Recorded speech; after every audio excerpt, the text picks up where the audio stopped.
Assalamualaikum warahmatullahi wabarakatuh dan selamat pagi. Hari ini kita masuk ke PB 5 dan PB 6 pada subtema 3. Tema 3. Pagi ini Ibu akan menjelaskan tentang dampak perkembangan teknologi di bidang ekonomi.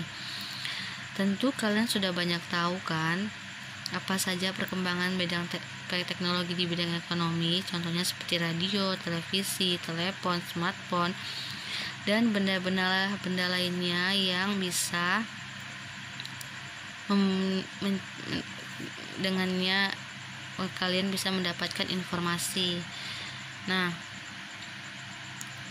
penemuan itu membawa perubahan bagi masyarakat dalam berbagai bidang, contohnya pada bidang ekonomi. Penemuan radio bermanfaat untuk mengiklankan hasil produksi dengan suara. Penemuan televisi bermanfaat juga mengiklankan hasil produksi lengkap dengan gambar bentuk hasil produksinya. Jadi dibandingkan radio, televisi lebih mudah dan lebih gampang kita tahu dia produknya apa. Lalu penemuan telepon juga bermanfaat sebagai sarana komunikasi antara penjual dan pembeli dalam jarak jauh seperti online shop sekarang ini. Kemudian penemuan komputer bermanfaat untuk menyimpan data perusahaan, sehingga data-data yang ada jika kita membutuhkannya kita bisa membuka di komputer. Penemuan mobil bermanfaat untuk mengangkut barang-barang produksi. Jadi sudah tidak menggunakan tenaga hewan lagi, tapi menggunakan teknologi yang begitu maju. Masih banyak lagi penemuan lainnya di bidang ekonomi. Namun yang digunakan sekarang ini secara tepat akan mendapatkan dampak yang positif bagi masyarakat karena bertujuan untuk membawa masyarakat pada kehidupan yang lebih maju, lebih sesuai dengan perkembangan zaman sekarang di era yang modern.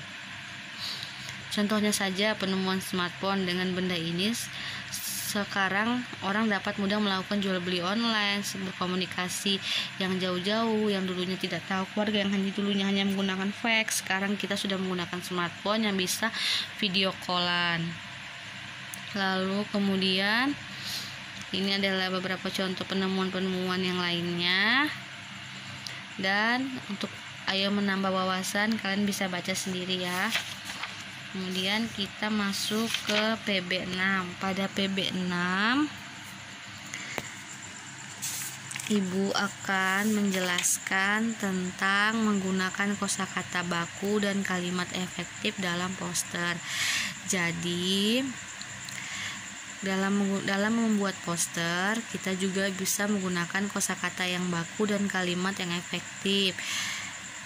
Tujuannya untuk bisa membuat poster itu lebih menarik dan tidak rancu atau tidak banyak yang double, tidak ada yang double katanya. Sesuai dengan pengertiannya, kalimat efektif adalah kalimat yang tidak ada pemborosan kata sehingga nyambung saat dibaca. Nah, kosakata baku adalah kosakata yang sesuai dengan ejaan bahasa Indonesia yang benar. Nah, ini ada beberapa contoh poster yang dibuat menggunakan kosakata baku dan kalimat efektif. Mari berperilaku hidup sehat dengan lingkungan yang sehat, siswa belajar semangat, prestasi meningkat. Nah, ini merupakan contoh dari kalimat efektif dan kosakata baku yang ada dalam poster. Buanglah sampah pada tempatnya, gunakan listrik dengan bijak, hidup hemat, kesejahteraan meningkat.